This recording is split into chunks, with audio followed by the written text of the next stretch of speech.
আসসালামু আলাইকুম। আশা করি যে যেখান থেকে আমার ভিডিও দেখছেন সবাই ভালো আছেন। সবার দোয়া ইনশাল্লাহ আমরাও সবাই ভালো আছি। সকালে কি নাস্তা তৈরি করব, আমরা সবাই কি খাবো আমি ভাবতেছিলাম। আর আজকে যেহেতু শুক্রবার ওর আব্বু বাসায় থাকে, তো ইসমাইল আব্বুকে বললাম যে কি নাস্তা বানাবো, কি খাবা বলো। তো ওর আব্বু আমাকে বলতেছিল যে তোমার পছন্দের অনুযায়ী নাস্তা বানাও, আমরা সবাই তাই খাবো। তো আমার ছেলে আবার বলতেছে যে আম্মু পরোটা বানাও, পরোটা খাবো। তো ওর আব্বু বলছে যে বাবা বলছে পরোটা খাবে, তো আজকে আমরা সবাই পরোটা দিয়ে নাস্তা করব, তুমি পরোটাই বানাও। তো সবার কথা চিন্তা করেই কিন্তু রান্না করতে হয়। যাই হোক, আর সব কিছু আমার একা একাই করতে হয়। এর আগে একজন কাজের মহিলা নিয়েছিলাম, কাজের মহিলা নিয়ে তো কি এক সমস্যার মধ্যে পড়েছিলাম। যাই হোক, ওই গল্পটা সবার সঙ্গে পরে এক সময় অন্য ভিডিওর মধ্যে শেয়ার করব। আর রান্না করতে আমার কাছে অনেক ভালো লাগে, আর বিশেষ করে নতুন নতুন কিছু যদি রান্না করে দেই না আমার বাচ্চাদেরকে, ওরা তো অনেক খুশি হয়ে যায় যখন খাবার দেখে, নতুন নতুন খাবার।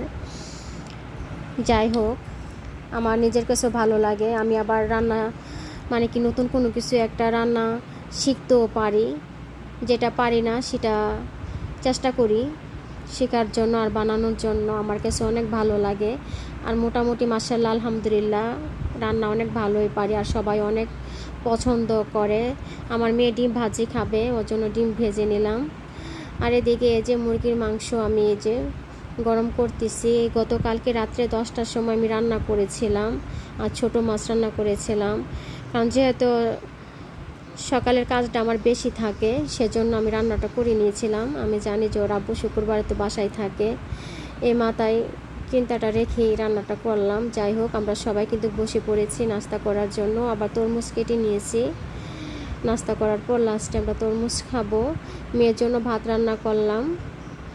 মেয়ে যতই ও নাস্তা খাক না কিসের জন্য, ও একটু ভাত খাওয়াই লাগবে, ওর কথা ভেবে একটু ভাত রান্না করলাম। তো বলছে যে অনেক ভালো হয়েছে। আর আমার হাজব্যান্ড বলতেছে তুমি কি রান্না করো না, তোমার রান্না মনে হয় যে সারাদিন খেয়ে যায়, তুমি যাই রান্না করো সবই ভালো হয় অনেক।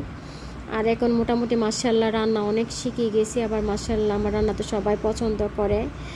তো আজকে এই পর্যন্তই, সবাই ভালো থাকবেন, আল্লাহ হাফেজ।